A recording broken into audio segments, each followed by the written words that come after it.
Hey guys, and welcome to another episode of the Kashif Booth podcast. If you're new here, each week I sit down with the guest and we discuss their career so far, the highs, the lows, and what's next for them. Today's guest is Shireenah Ingram. She's an actress, creative, teacher, and we're going to dive into more because she does so much. She's a multi-hyphen creative. And you're from Birmingham as well. So even that is like great to talk about. So we'll get into that. So welcome to the show. Thank you for having me, and it's just so good to see you again. Yes, it has been so long. We were just saying before we recorded, like the last time I saw you was when I was doing like the callback auditions for my then web series Newlyweds.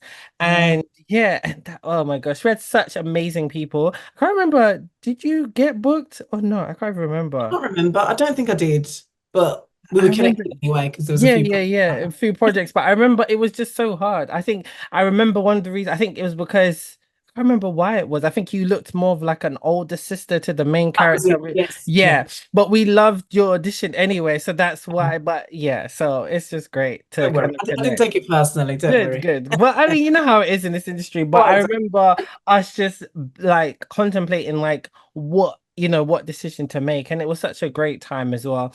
Mm. And yeah, so it's good to connect because I remember I was thinking we connected like way back in 2017 when I was doing a documentary about how black women are represented and stuff like that. And it's been such a long journey since. So tell Mm. me, like, what have you been up to? What's been going on?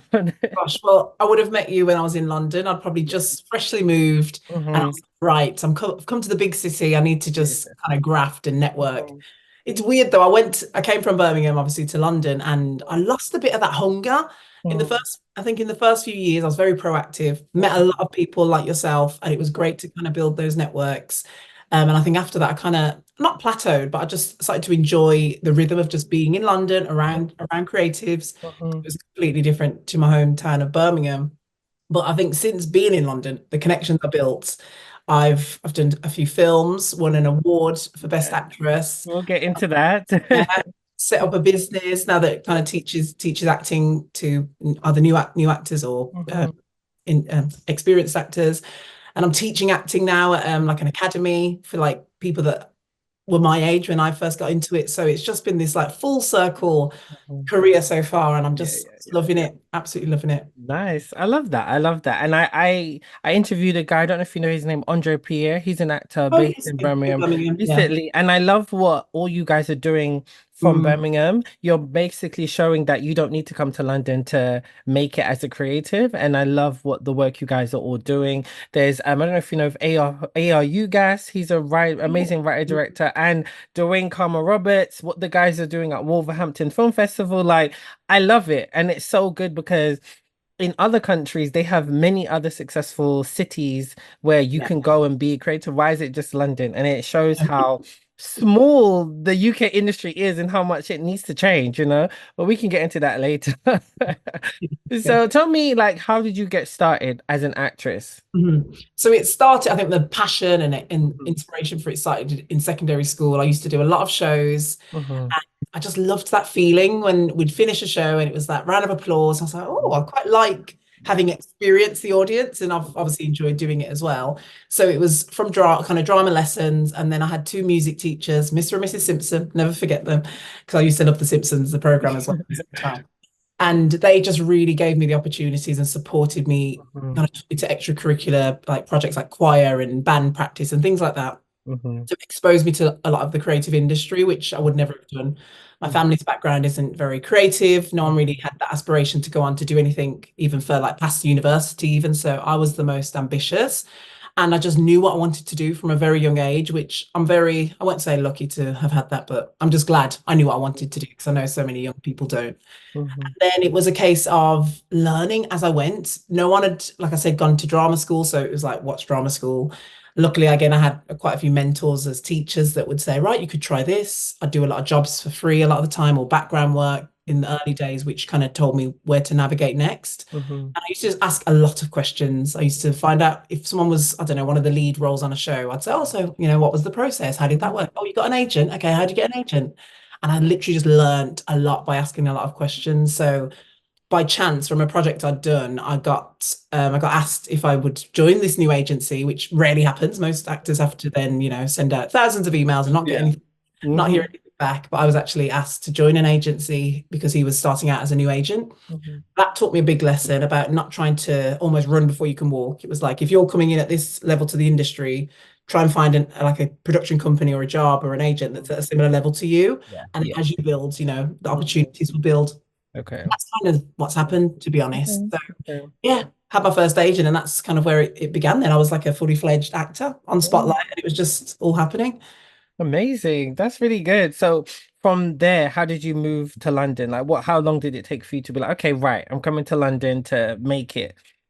Gosh, so I went to college, so I like early, I don't know what year it would have been, Mhm. 2009-ish around then. Mhm. And I used to live with my best friend who obviously knows I always used to talk about going to London and that's where the opportunities are. And I think it was probably about 3 or 4 years after that where he was just like, Shireenah, you've been talking about it for so many years, just go and do it. And I was like, okay, should I?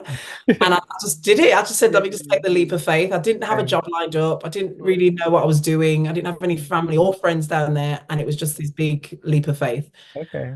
I'd luckily found this job on Arts Jobs. It was for I think it was a music assistant, and it would have meant singing these like nursery rhymes, but into like short narratives. It was almost like a Okay. performing job for like little toddlers. Mhm. And I loved that because it was just still creative, a Yeah. little bit flexible because it was only in the mornings. So I thought I've got the afternoons to do acting jobs. Mhm. And that's kind of how I got to London. I had a job. I lived in Walthamstow, Mhm. and that was it. My first journey down there. It was literally just blind faith of hoping that something would come more would come of it Mhm. whilst being down there. Mhm. And while you were here, how did you find navigating the industry? Because, it's such a big, space, and then you've got these goals, but then, diversity is already an issue. So, like, how did you find it here? And was it a big contrast to coming from Birmingham to London? How was that? Definitely a culture shock, and not Mhm. even necessarily in the arts. It was like as simple as going into, I don't know, Mhm. Primark or New Look, like a Right. shop, and seeing so many Mhm. people that look like me working in these shops. Because in Birmingham, I'd say the ethnicity mix is, especially in the area I grew up in, it just wasn't as diverse. So it Right. was just a real culture shock, and I felt like, wow, there's more people that look like me, and I know there's Yeah. going to be Yeah. competition down here when Okay. it comes to Okay. um, the arts. Yeah, yeah, I yeah. was I was always a strong believer. After I did audition for drama school and Mhm. didn't get in, and that's kind of what told me to go my own path. Okay. I was then doing a lot of kind of part-time classes because that's something I've learned a lot of people did. Mhm. I started training at Identity Drama School because they'd done a year in Birmingham and Mhm. then they closed down, and I was like, oh, I need to get to London now. That was Yeah. another reason why I thought, let me go to Yeah, London yeah, because I yeah. can train with them again. Mhm. And back then, I felt their training was just exceptional. I'd walk into a class and come out feeling so, Mhm. I don't know, this energy Yeah. it was something in Birmingham. We hadn't had that before as well. It was Yeah. just like, wow, this is the best training I've ever had. Mhm. Learned so much. But then when I came to London and took the classes again, it just shifted a little bit. It felt like, I don't know, they'd grown by then, maybe their ethos had changed a little bit. And the quality wasn't there as much for me with the training. So Okay. I just said, right, let me just jump into what I can. And I'd do a lot of networking. So I'd go to different classes, I'd go to different events, and Mhm. I've just met so many people that way. And it was weird then, the people that I then met became the people that I then created my own projects with or led on to future jobs because they were Mhm. a writer looking for an actress. Yeah. Again, it was that whole thing of me not having to go the tough route of Mhm. slogging it out, trying to, knock Mhm. on doors. It was that opportunities were coming to me. Mhm. I strongly believe just being in the right place at the right time, and it's who you know, not what you know. Mhm. But for me, it was just my path just kept leading me to different opportunities, and it went from one job to the next. I then ended up putting on my own showcase with two other actor friends that I'd met, and sought new representation through that. The agent didn't even come to the show, but they were like, we like the look of you. We love that you're proactive, putting on your own projects, and they Mhm. ended up representing me without having even met me. So Wow. that's another thing of just like, wow, Mhm. is this really happening? And Mhm. again, just another chapter then of Yeah. new work Yeah. coming through and a lot of other stuff that you've probably seen me doing for the Yeah, past few. yeah, yeah. I mean, I think that's really good because, drama school is essential for some actors, but then it's like it's not always the case. You really have to figure out what works for you. Yeah. And I really like how you kind of emphasized about how you networking across. That is Mm. so important because people always think networking up, up, up. No, you've got to network across to get up. Yeah. Because you did that and now look, you was able to put on that showcase. Yes, the agent didn't come, but they still saw the work ethic, the hustle, and clearly they must have done some Googling to see Yeah. your talent, to see what you're doing. And that's how people they want on their books. So Yeah.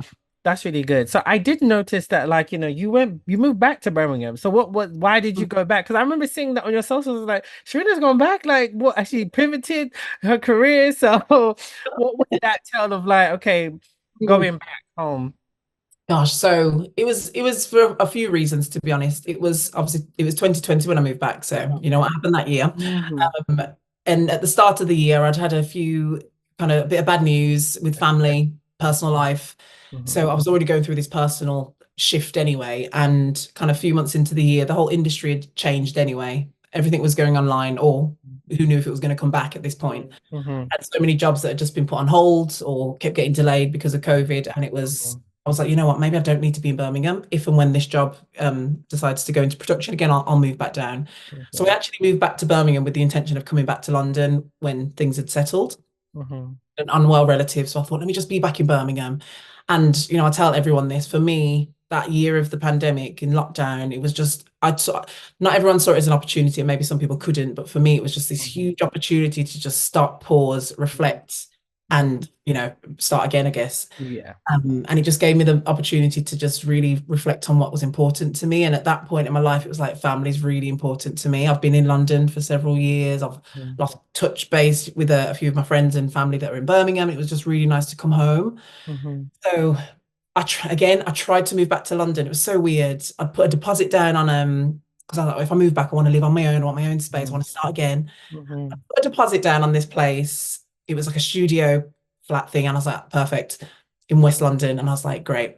Put a deposit down, gave them, I sent all my passport and things, and something weirdly, it was the universe clearly telling me. They were like, oh, we didn't receive your passport, or we haven't, you haven't sent this in time. So we're gonna have to release your deposit. We're gonna have to refund you. And I was like, what? I was Hmm. gutted. I was like, oh my God, I finally found this place. Got really Hmm. upset. But again, I just thought it was something again navigating me to either stay in Birmingham or not, go back to London yet. So I said, okay, let me rethink again. And then, like I said, just with all the things that were happening in Birmingham, I thought maybe it's time to just set down some roots. Hmm. So I think at this point in my career now, I was late 20s. I felt like I needed to have some strong foundations. I couldn't just be living, in a house share in London. I thought I need to have a base. So Hmm. I said, right, I'm just gonna get on the property ladder and just at least have a base in Birmingham so that if I need to travel, I can. I've got that base. Hmm. So yeah, I ended up just buying a house, Hmm. kind of said, right, this will be my base foundation, and then I Hmm. can kind of work from here. Hmm. Then I never ended up going back to London because I ended up just finding my purpose, which was to entertain and motivate, which I've always said. And I could still do my acting from anywhere because everything was self-tapes. And if they want Hmm. me for the job, I thought they'll pay for my accommodation or travel, which they do. Hmm. And I just had this wild opportunity to just set up a Hmm. business in Birmingham and knew that that could then open many more doors because I get to help and serve so many other people, but also fulfilling that purpose from within, which was something, again, I discovered in lockdown because I had that time to stop, pause, and just think about what's my next move. Yeah, yeah. Love that. I love that journey. And it's so important what you did because I did the same thing like in 2019, taking a Right. break. Well, COVID didn't force me to, but like a lot of cancelled projects kind of forced me to kind of be like, okay, you can't do Mm. anything. So I That's ended it. up traveling. I ended up doing so many different things. And that was even my intention in 2019, but it just happened and I gained so much new connections and I was inspired. Then COVID happened. I was like, damn, just as I'm ready to get back into it. Yeah. But then that was also good for me as well because I was able to really kind of hone in my skills and it kind of changed the way how I move within my career now. And Mhm. that's what, yes, COVID was a bad time. I think also it just allowed people to kind of stop and pause. And somebody in my one of my interviews a couple episodes ago, like she was saying that how, she needed time to just focus on herself, buy a house, like you were saying, do Mhm. that. Sometimes we're so ready just to be like, okay, in our career, we need to do this, this, this, but you don't find time just to breathe, and like live your life normally because this industry is so fickle. So it's like you need to know how to live life. You need to know how to just get little things what everyone else has. So I love that. I love that. But you've been doing so well. That's what I love to see that, Thank you you. know, like, look at you've just won, well, recently, a couple years ago now, you won your first award, which was for the BFI short, This Little Girl. So tell me about that. How did you get involved within that process as well? Yeah, so that was again one of the castings. It came through in no, early 2021. Mm-hmm. I just moved into this new house. I was still like grieving because sadly that relative that was unwell passed away. And it was just Mm-hmm. so weird. I had this moment. I remember sitting on the stairs in the new house, and it was like this, felt like this huge house. Yeah. My friend said to me, just paint everything white and then you can, it's a blank canvas. But it felt like I was, because I was restarting again in Mm-hmm. myself, it just felt like this blank canvas of life that I needed Yeah. to rebuild. So anyway, I remember just sitting in the kitchen when I've got the recall for this film, and it was again through my agent, Mm-hmm. and it was all in the Midlands, and they said it's going to be this really enriching project that it's led, two sisters are leading the project. And again, it's that sense of community, family. I just thought, and it's in the Midlands as well, that's going to be Mm-hmm. shooting. And it was a bit tentative because it was COVID times again, but they were like, if it all goes ahead, it's going to be this. They were like, it's not the best pay, but it's a really, good, lovely team. And I was like, doesn't matter about the money, this is my passion. Anyway, ended up landing the role, and I was just so blown away because the casting director just was so, I don't know, pleasant. And then I don't, well, it's been rare that I've had feedback from a casting director to say Shireenah did really, really well in the casting. Mm-hmm. Thank you so much. The director really loved her as well. And just from the beginning, they just felt like something was different with this role. I didn't think I was going to get it, but I just felt like something feels different. Mm-hmm. So then to have been cast in that, which again was a role that I probably would never have seen myself doing. So Mm-hmm. the mother was like struggling with substance abuse. She was a mother as well. I've never played a mother, but it was this, again, this full circle moment of like me dealing with my inner demons, I guess, and going through that self-healing of like this little girl for myself as well. Yeah. Just connects so well with the role. And I think maybe that just came through in the audition. Mm-hmm. And doing the project again in itself, met again lovely people that again I'm still in touch with now. And it's just, Mm-hmm. yeah, it just was such an amazing feeling. So to then go on and win the award for it, I was just like, oh my gosh. Mm-hmm. Again, just this moment of, I don't know, I have to just pinch myself a lot of the time. It's just when people say to me, oh, you've done this, this, and this, I'm like, gosh, I have. And it just, yeah, I don't know, I'm just really humble and just so grateful for all that's happened. And I know I've put in the work, but I'm still just, yeah, Yeah, really yeah, pleased. yeah. But did you think you would win? Like, when you were in that moment? Because I remember seeing the video, you look so shocked. Like, I don't think you really thought, I'm just happy to be here. Like, what was that moment like? Probably just me being so naive, but then Yeah. the lady that runs the Tweet Fest Festival, she'd I think contacted me on LinkedIn or Mm, Instagram and said, "Oh, hi, Shireen. You don't know me, but I'm running this festival. You're up for a nomination. It'd be mm, really good if you could come down or make the event." And I should have seen mm. that as like maybe a sign, but I Yeah, was just yeah, yeah, yeah, okay. yeah. My first festival, I should probably go. Yeah, And yeah. I just literally went down. I Yeah. think I had to like literally go down in the evening and come back up. So I just literally just thought, I'm going for the experience. Mm, It'd be rude not to go yeah, yeah, yeah. in that moment. And because we'd seen the films as well, I was just thinking, no, there's no way I've won. Mm, I don't win these kind of things. yeah, yeah, Yeah, yeah. that was Mhm, genuine shock. And it was a real moment of like, you're doing this, Shireenah. Like mhm. you've finally been recognized for the Yeah, work that you do, your craft. And it yeah. just takes you back to those moments when you used to do Mhm, those school projects where you were like loving it on stage, but now it's like you're being yeah. recognized on a bigger stage to say, Mhm.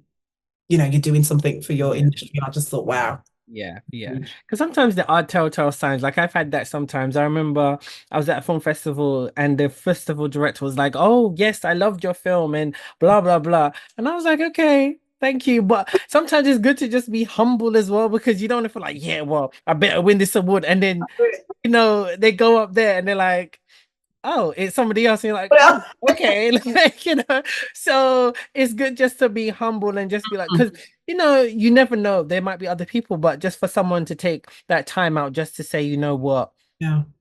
I really enjoyed your film, really enjoyed your performance, that Mm, just makes it worthwhile as well, because it was, that's, as creators, we want people to be moved by what we're kind of presenting to the audience. So I get that as well. So that was really good just to see you win because it's so nice as well. Like just to know people for so long and to just yeah. see them where they go. It's always good, especially good people, like where you've had like good experiences with them. Yeah. So you're Yeah. happy to see them flourishing as well. But one thing I would say to you, I'm seeing you everywhere. Okay. You're always booking some commercial. I was walking in Brixton. I'm like, Shireenah, like Yeah. in some big poster. I think it was, I can't remember what it was for.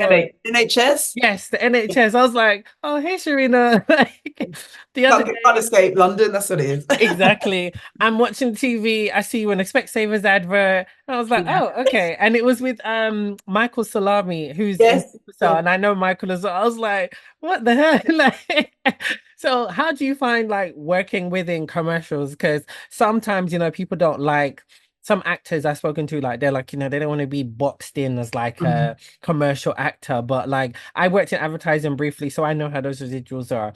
So very good. So like how do you find that? Like, because some people don't like being typecasted in that. No.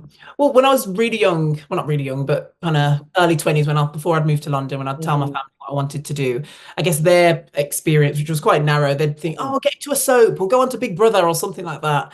And at that mhm. point, I was like, oh, no, I don't want to be known Yeah. as Sharina from EastEnders or Sharina from Yeah. Big Brother. I thought, no, Mhm. I want to be known for my craft, what I do. Okay. So Mhm. through my agent, that's why I've had so many, I think, commercial castings. Well, probably because I have maybe a commercial look. I'm often told I'm quite smiley, and to sell a Mhm. product, you need to be that Mhm. warm, engaging face. So I've been very grateful again and lucky to have so many commercials because they do pay very Mhm. well. But Mhm. again, it takes me back to a time I was on set as a background artist, and I remember Okay. asking an actress or someone about work, and they were saying that the good balance would be to get like one film and two commercials for a year Mhm. because pay wise, the commercials, can fund you a year, but then the Mhm. films are like what you really want to do and get your teeth into. So Yeah. that was always my aim. I was like, let me get some Mhm. commercials, some TV stuff. Mhm. So it's been a nice mix. I've done more of the commercials as you've seen, but I Mhm. said to myself, you know what, I don't feel like I'm put into a box because the commercials are so different. If I was like the Halifax man, for example, Mhm. that everyone Yeah. knows Halifax, then I'd felt like I've been put into a box. But Yeah. I Yeah. thought I've got to travel to Madrid to do Mhm. to Slovenia, and I've got to just travel, meet people, do a variety of roles for products that I've used in my life, which again feels quite great to be like I'm representing the brand. And it also just told me again, I'm able to that brand wants me to represent their product, which for me is like a bit similar to being cast in multiple roles, say on film and TV, because you're being seen as you can play that part very well. Mhm. I've never seen it as, oh, I'm being put into a commercial box Yeah. Yeah. because equally I've done the BFI film, I've done BBC Doctors. I've been able Mhm. to do other work to show that, I Mhm. can diversify my work. Yeah. But Yeah. I love it. I think they're really fun and they're usually quite short shoots Mhm. and yeah, they're fun. So it's like I Exactly, don't mind. exactly. Exactly. You just recently mentioned doctors as well, and that was so great, it being based in Birmingham, Yeah, and it gave so many people like their first TV credits. it So is. it's like, how do you feel about it being cancelled? It's so I worked through my business. I worked with a client that was one Mhm, of the lead actors on Doctors as well, and it was again that felt really great to be working with them. And it was when we found out it got cancelled, it was mhm. just they were the first person I messaged because I just thought, gosh, this was your day to day. Yeah, It's just such a shame for the Midlands. It was like the one thing we had that was like it's ours, yeah, and yeah.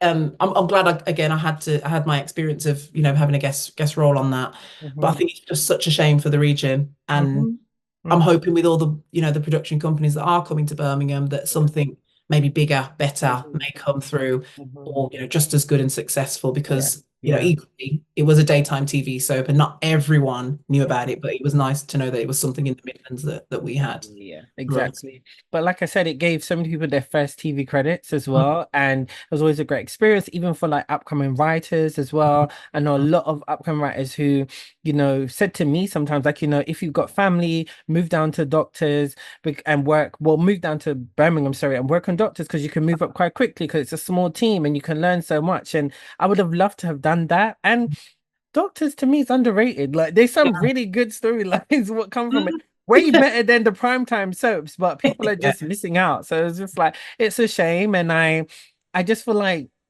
the industry's in such a weird place and they're coming up with all these poor man excuses as to why they can't sing shows. But I really hope that something more does come from, being up in the Midlands because there's so many talented people who are there as well. Like obviously you got Peaky Blinders, what was there, and this town, which Yeah.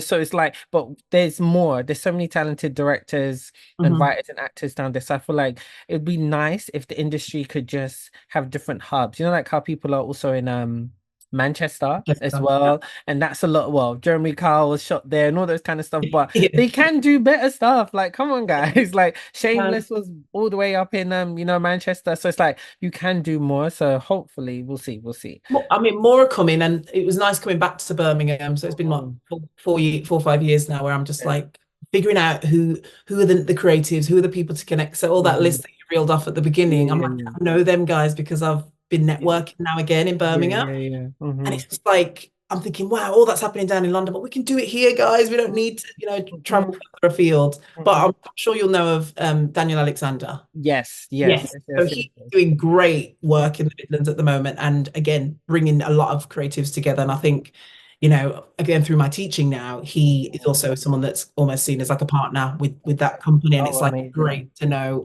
with nurturing the younger talent as well. Yeah. So we're going to just Hmm. know who those key stakeholders are in Birmingham so that when Hmm. people come to having projects or wanting to Hmm. expand their skills, there's Hmm. opportunities. But Yeah. Create Central, that's another great organization because they're really trying to be Hmm. a pod in the Midlands to then bring Hmm. up and nurture Good. that talent as well. Yeah. So lots is happening. Again, it felt like a good time to be Good. back in Birmingham. Amazing. So tell me about your company, Red Lens. Like, is it a production company or theater? Like, I see you do a lot of stuff.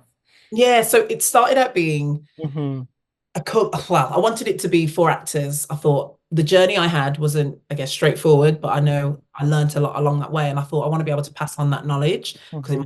might help others. So it started out just wanting to be like coaching classes Hmm. for actors because after Hmm. going to identity and having that amazing experience so early on in my career, I thought I Hmm. want to give that for actors in Birmingham as well.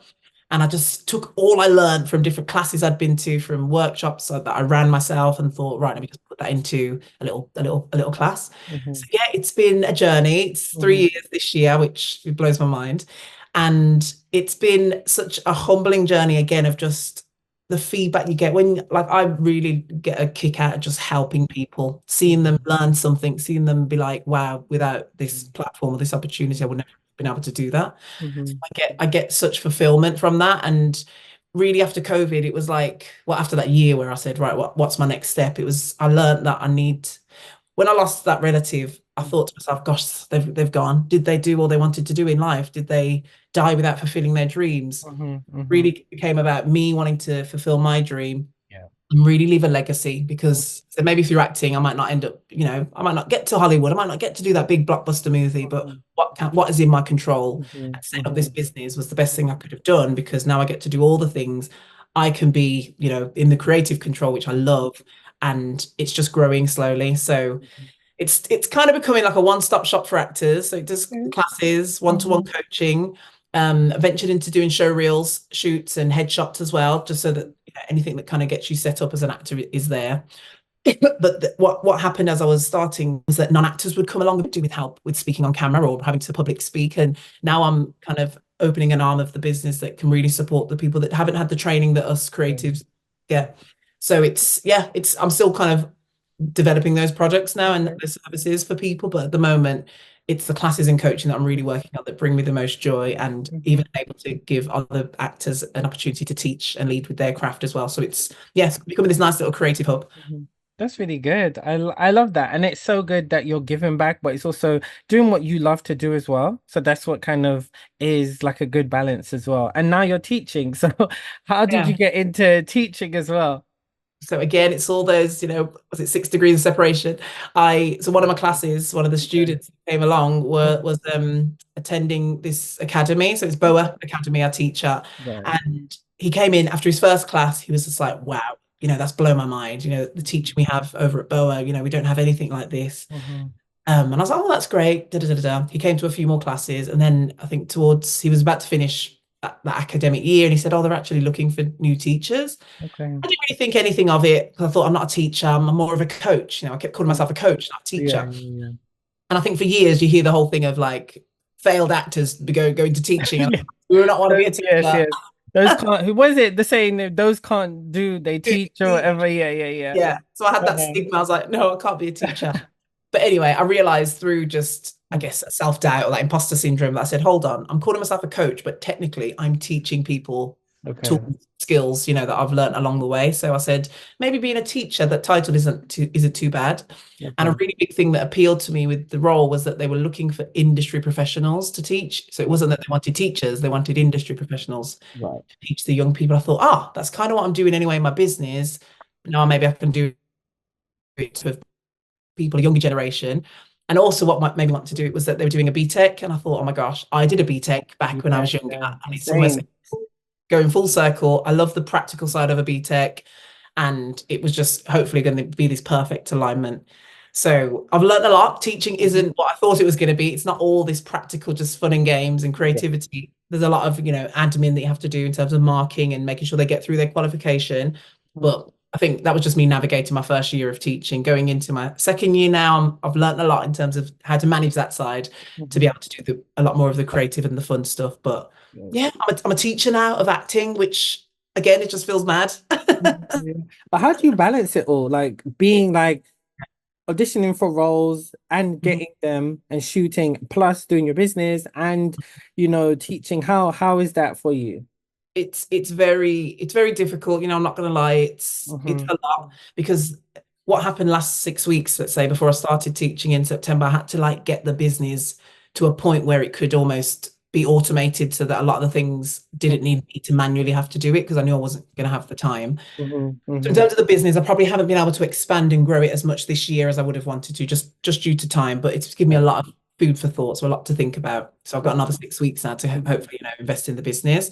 So the Okay. balance almost becomes the auditions kind of have to fall in between the half terms and the evenings and weekends. And luckily that the commercial I did with Michael Salami was it's mad. I was in London on the Sunday, Mhm. starting back college on the Monday. I literally did like a night shoot, finished at like 1 o'clock, Oh, slept for wow. like till like 3, 4 o'clock, got on Yeah. the road, started work at 8:30. So when you talk about the graft you have to put in, Yeah. make it work, the juggling of multiple roles and plates, it was like that is my life, and I'm used to it that way. Hmm. I Hmm. will say the one thing I miss the teaching now is just that flexibility of being a freelancer. Like I've been freelancing for like 12, 13 years, and I'm used to just being my own boss and in Hmm. control of my calendar. And now Hmm. I'm in this kind of rigid 9 to 5 almost. Yeah. Yeah. But I will say one thing it's taught me is that to have that balance of like work-life balance, whether that's through acting, freelancing, teaching, or whatever it is, because I never used to take a break when I was acting, or especially when I started the business, because I loved it so much. I wouldn't see it as work, and I'd stay up to all hours, kind of editing a film or whatever it was. Hmm. What teaching's taught me is that when you have those half-term breaks, like rest, travel, do something, a bit like you said, like I wouldn't do all those things before. So again, Yeah. having from COVID, having just gone on the experience the last few years, I said it's Mhm. about not just working so hard, but also enjoying what you've done and reaping those Yeah. benefits of just Hmm. one board. You've just, booked another commercial. You're doing that on top of this, and you've met that person, and da da da da da. Yeah. Take to just reflect and say, "Well done, Shireenah. You deserve a break. You deserve a holiday." Yeah. And again, I have to, it's a testament to the people around me. I say my best friend, the one that said originally go to London, who supports me to this day with everything I do. And that for me is Mhm. just priceless. And I wouldn't, have that good balance if it wasn't for those people that remind me that those things, like yourself as well, that just say you're doing really well, but Yeah. enjoy it. Yeah, yeah, yeah. But that's the grind, that's the hustle. Like, as a creators, we need multiple sources of income. Yeah. Okay. We want that freelance life, but then that freelance life doesn't consistently put food on the table, you know? No. So, so we need, yes, I totally understand that, but it's so good to hear Yeah. how you're balancing it. And you're going to continue to do it because this is just one chapter of your life. Does it mean it's going to be like this for the rest of your life? Of And course. it's just going to continue to grow like that. So, I love that. So what else is going on? Well, actually, before I go to that, I just remembered we did work together on my short film, Black Girl Magic. That Yes, we did. film. Yeah. Yes.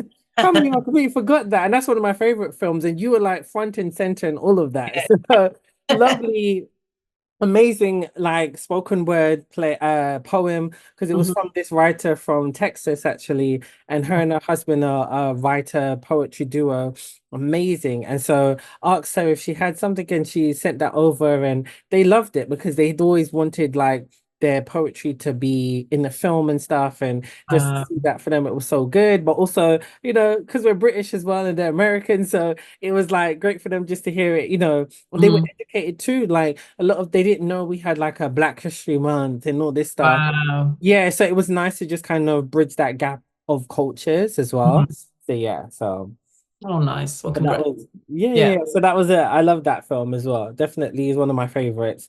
Mm. And so yeah, so what else is like going on? What have you got coming up? So I've just finished for a my first ever Punjabi like Bollywood film, Oh which was wow, okay. so that again came through my agent, and it Mhm. was a tough juggle again with work, but luckily the dates fell into the half term, so it worked. What's great, I love doing a lot of like corporate shoots. Again, because they're not publicly available, you get to do a lot of work on them. And I've done a few for like PwC Mhm. and there's a lovely company down in Bournemouth, because even Bournemouth's a nice little creative pot that's kind of bubbling as well. So I've done a few of those jobs. Vodafone as well. It's another company I love to do quite a bit of work for internally again. So it's Mhm. been great to do work like that, because that's again, I learn a lot because it's about business. Mhm. It's really nice because it doesn't necessarily get put out there into the world, but it's like knowing that I did that Yeah. as well. I've also just done a short with Daniel Alexander as well, and Tanisha White as well. So that's Yeah. I don't know when that's probably in post production at the moment. And Mhm. I'm hoping next year in like the teaching year to bring a lot more of my industry connections and network. And do a lot more collaborative work, even bring a few of my acting clients through the Red Lens into Mhm. BOA as well.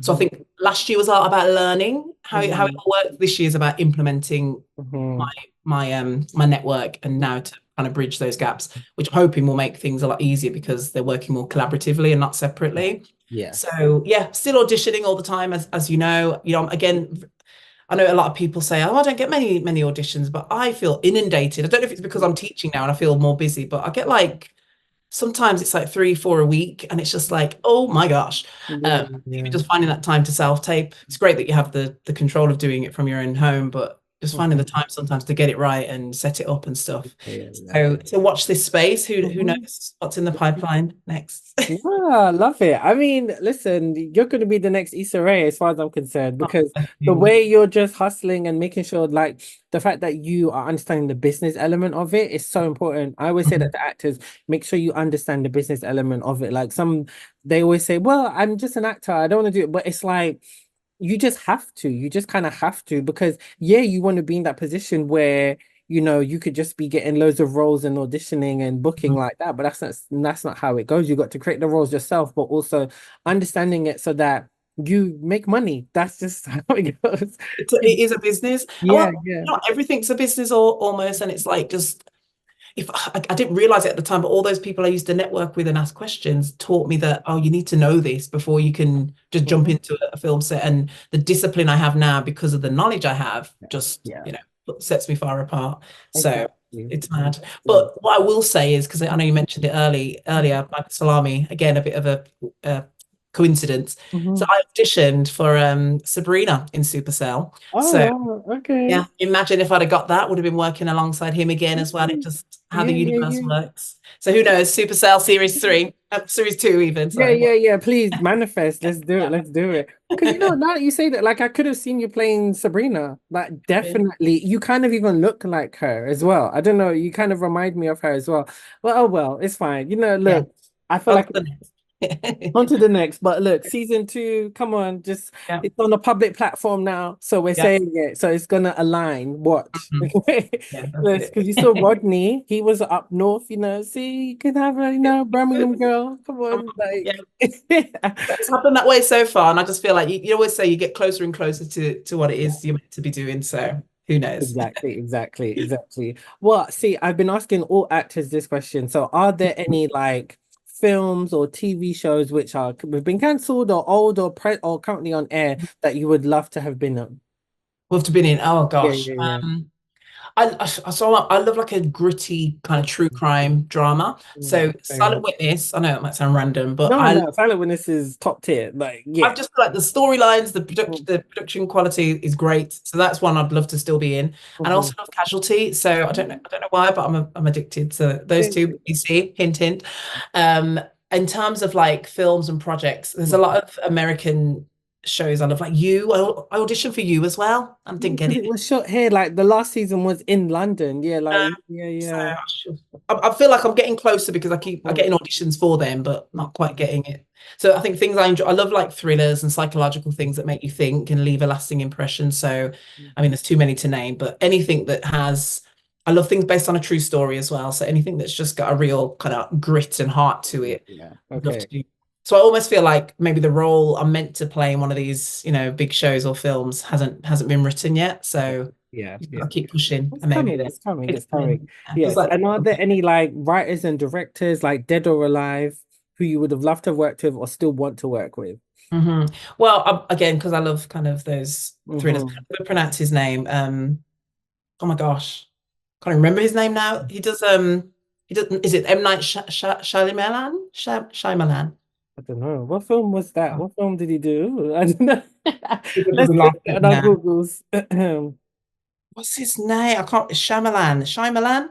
Hmm, You'll know who I mean when I say it. okay. Yeah, M Night. Can you? Oh, you can't even see it on there. Shyamalan. He's an American film director, but he does a lot of like thrillers and Okay. horrors. What's it directed? Come on, Google. We did like Sixth Sense, Split, Glass, Oh, Breakable, okay, fine, fine, fine. I The know who. Visit. So yeah, one day maybe. Okay. Okay. Writer wise, Hmm. I'd love to even just work alongside some of the greats in the US at the moment, like Issa Rae and Viola Davis. I see them as just some great women that are just representing right now and telling those stories. So yeah, yeah. Nice. Well, this has been so good to chat to you It and catch has. up. I love what you're doing, just to hear what you're doing as well. Yeah, you're hustling. I love it. And it's just gonna pay off even more because that's, good energy, good vibes. It's just gonna pay off in the end. So where can people find you, your company, and all that as well? Yeah, so well for me, I'm on Instagram mainly. I have got a TikTok channel, but I'm not as active. But yeah, just Shireenah Ingram on those platforms. And then the business on Instagram as well as Red Lens Acting or Red Lens Creative. And the website is just www.redlens.co.uk. So yeah, please connect. I love to connect with like-minded individuals as well. So Great, great, amazing. Well, thanks again for coming on the show. As usual, guys, you can follow me all on my usual socials. You know them. There's a bunch of them. Stay tuned for new episodes coming soon.